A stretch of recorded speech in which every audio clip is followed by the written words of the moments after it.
আমরা এখন দেখবো প্রবলেম নাম্বার 6। একটি জাহাজ নিরক্ষীয় রেখা বরাবর পূর্ব দিকে বিনট 30 কিলোমিটার পার আওয়ার বেগে চলতে থাকে। তাহলে আমরা যদি জিনিসটাকে ড্র করি অনেকটা, এটা হচ্ছে আমার সেই নিরক্ষীয় রেখা, এটা ইস্ট, এটা ওয়েস্ট, এবং জাহাজটা এদিকে বিনট বেগে চলছে। বিনটের ভ্যালু হচ্ছে 30 কিলোমিটার পার আওয়ার। এখন অন্য দিকগুলো দিয়ে দেই। এটাকে বললাম নর্থ, এটাকে বললাম সাউথ। এখন বলছে কি, দক্ষিণ পূর্ব দিক থেকে বায়ু দক্ষিণ পূর্ব দিক থেকে বায়ু 60 ডিগ্রি কোণে নিরক্ষীয় রেখার সাথে যাচ্ছে। এই দক্ষিণ পূর্ব দিক মানে হচ্ছে এই ডিরেকশনটা দক্ষিণ পূর্ব দিক, এটা দক্ষিণ পূর্ব দিকের পয়েন্ট।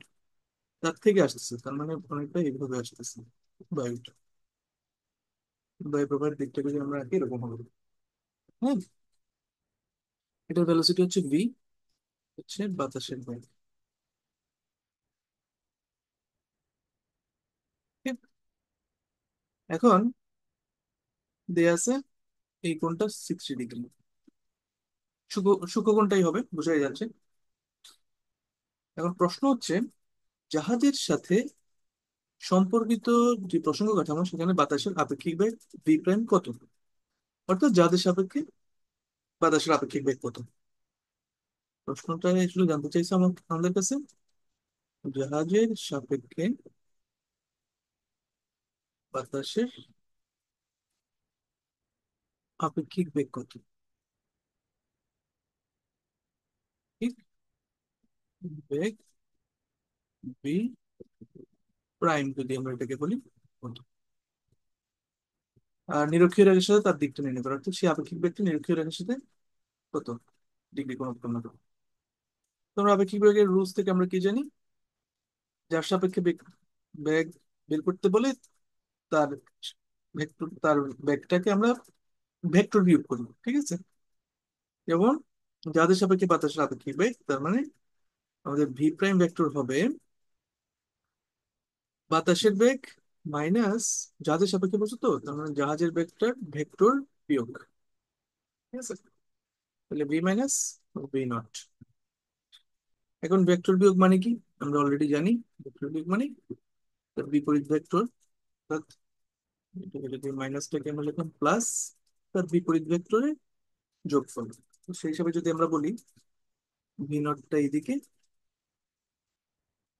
বিপরীত ভেক্টরটা হবে উল্টো দিকে, অর্থাৎ মাইনাস ভি নট এইদিকে, আর ভি ছিল এইদিকে। তাদের মাঝের অ্যাঙ্গেলটা হচ্ছে কত, 60 ডিগ্রি। আমরা যদি আঁকি তাহলে অনেকটা এরকম, দুটার এন্ড পয়েন্ট ভি নটের এন্ড পয়েন্ট আর ভি এর এন্ড পয়েন্ট যদি আমরা বলি, সেটা দিতে হবে কোন দিকে, ভি নটের এন্ড পয়েন্ট থেকে ভি এর এন্ড পয়েন্ট। এই দিকটা হবে সে আপেক্ষিক বেগের, ওকে, এটা হচ্ছে সে আপেক্ষিক বেগের মান। আর এই এই রেখাটা দিয়ে প্রকাশিত হচ্ছে। আর ডিরেকশনটা বুঝতেই পারতেছো, তার মানে পরের অংশটা যেটা, এই আপেক্ষিক বেগটা নিরক্ষীয় রেখার সাথে কত কোণ উৎপন্ন করে, ওর দিকটা বের করতে বলছে। সেটা আসলে এই কোণটা, এটাকে আমরা বললাম থিটা। এই থিটাটা বের করবো, ঠিক আছে। তোমাদের ডায়াগ্রাম আঁকা শেষ। তাহলে আমরা বুঝতেই পারতেছি কি করতে হবে আসলে, যে ভি ভেক্টর সেটা এবং মাইনাস ভি নট ভেক্টর, এই দুইটার মধ্যবর্তী কোণ হচ্ছে 60 ডিগ্রি, এবং এই দুইটার লব্ধি ভেক্টর যেটা, সেটা হচ্ছে আমার কি, ভি প্রাইম ভেক্টর। এটা হচ্ছে আমার সেই ভি প্রাইম ভেক্টর। এই ভি প্রাইম ভেক্টর আর ভি প্রাইম ভেক্টর হচ্ছে প্যারালাল, অর্থাৎ আমি যদি দেখি এটা অনেকটা এইটা, এই ভেক্টর, ঠিক আছে? এটা আঁকলাম, এরকম বোঝা যাচ্ছে। আমি আঁকলাম একটা এরকম বোঝা যাচ্ছে। অলরাইট, তাহলে আমরা যদি এখন সলভ করি কিভাবে, ভি প্রাইম এটার মান যদি নেই, কি হবে, রুট ওভার এই যে এই ভেক্টরের মান, অর্থাৎ ভি ভেক্টর, তার মান কত, তার মান হচ্ছে 15। দেখো দেয়া আছে বাতাসের বেগটা হচ্ছে 15, বাতাসের বেগটা হচ্ছে এখানে দেয়া আছে ভি সমান 15 কিলোমিটার পার আওয়ার। বাতাসের বেগ 15 কিলোমিটার পার আওয়ার। আর জাহাজের বেগটা কত, 30 kilometre per hour, 30 kilometre per hour. তাহলে এই দুটো যদি আমাদের জানা থাকে, তাহলে আমরা খুব সহজেই বলতে পারি কি, আমরা খুব সহজেই বলতে পারি এই 15 square plus 30 square plus 2 into 30 square হবে 15 ইন্টু 30 কস কত ডিগ্রি, 60 ডিগ্রি। ঠিক আছে, ভেক্টর মানটা হচ্ছে এরকম। এই মাইনাস ভি নট ভেক্টর যেটা, মাইনাস ভি নট ভেক্টর আসলে ভি নট ভেক্টরের উল্টা ভেক্টরটা, নাথিং এলস। সো ওটার মান বসানোর সময় তো আমরা সেই মানটাই বসাবো, অর্থাৎ 30টাই বসাবো। ঠিক আছে, উল্টো দিকটার কারণে উল্টে গেছে, অর্থাৎ ভি ভি ভেক্টর আর ভি নট ভেক্টরের মধ্যবর্তী কোণটা ছিল 120 ডিগ্রি, আর ভি ভেক্টর এবং মাইনাস ভি নট ভেক্টরের মধ্যবর্তী কোণ হচ্ছে 60 ডিগ্রি, দুটো কোণটা। যখন আমরা এখানে ভ্যালুগুলা বসাই, তাহলে ক্যালকুলেট করো, ক্যালকুলেট করলে আমরা যে মানটা পাই সেটা হচ্ছে 39.7 কিলোমিটার পার আওয়ার। তাহলে ভি প্রাইমের মানটা আমরা পেয়ে গেলাম। এখন তো ডিরেকশন, ডিরেকশনের জন্য আমরা দেখি এই যে একটা, এখানে যদি আমি একটা ত্রিভুজ বলি, অর্থাৎ এই দুইটাকে যদি অরিজিন ও বলি, এটাকে বললাম এ, আর এই পয়েন্টটাকে যদি আমরা বি বলি, তাহলে ট্রায়াঙ্গেল ও এ বি, এই ট্রায়াঙ্গেলের মধ্যে কি পাই, আমরা এক কাজ করি, এখানে যে ডায়াগ্রাম আছে এটাকে সরাই ফেলি। Okay, so আমার দরকার হচ্ছে ট্রায়াঙ্গেল ও এ বি চিত্রে।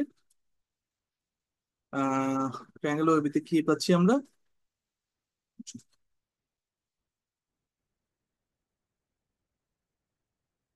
থিটা কোণটার জন্য আমাদের এখানে একটা সাইন সূত্র আমরা যদি ব্যবহার করি, এখানে একটা কোণ তো আমরা জানি, কোন কোণটা, এই অবধি যেটা সেটা হচ্ছে 120 ডিগ্রি, এটা তো 120 ডিগ্রি আমরা জানি, 120 ডিগ্রি। তাহলে আমরা সাইন সূত্র অনুযায়ী কি বলতে পারি, A B divide by sine 120 degree equals to O B divide by sine theta. কারণ এ বি এর মান আমরা অলরেডি কি, ওই ভি প্রাইমটাই তো আসলে এ বি এর মান। এবি আসলে এবি ভেক্টরটা নির্দেশ করতেছে আসলে ভি প্রাইম ভেক্টরের মানটা, এবি এবি রেখাটা নির্দেশ করতেছে। তাহলে এবি কে আমরা বলতে পারি আসলে 39.7, এবং ওবি কে আমরা বলতে পারি 15, বাতাসের বেগের যে মানটা সেটা নির্দেশ করতেছে ওই অভিবাহ দিয়ে। তাহলে আমরা যদি এখানে বসাই 39.7 divide by sine 120 degree equals to 15 by sine theta. So ultimately থিটার ভ্যালু এখান থেকে তুমি সাইন ইনভার্স করে ক্যালকুলেট করবা, 19.08 আছে, আমি একবারে লিখে দিই 19.1 ডিগ্রি। সো এটা হচ্ছে আমার একটা আনসার, এটা হচ্ছে আমার answer। তো দুটি আনসারই আমরা পেয়ে গেলাম। কোনটার জন্য, একটা হচ্ছে ভি প্রাইমের মান, আর একটা হচ্ছে কি নিরক্ষীয় রেখার সাথে সেই মান, সেই ভেক্টরটা দিক বের করছে, থিটা বের করছে আর ভি প্রাইমের মানটা বের করছে। তো এই গেল আমাদের প্রবলেম নাম্বার 6।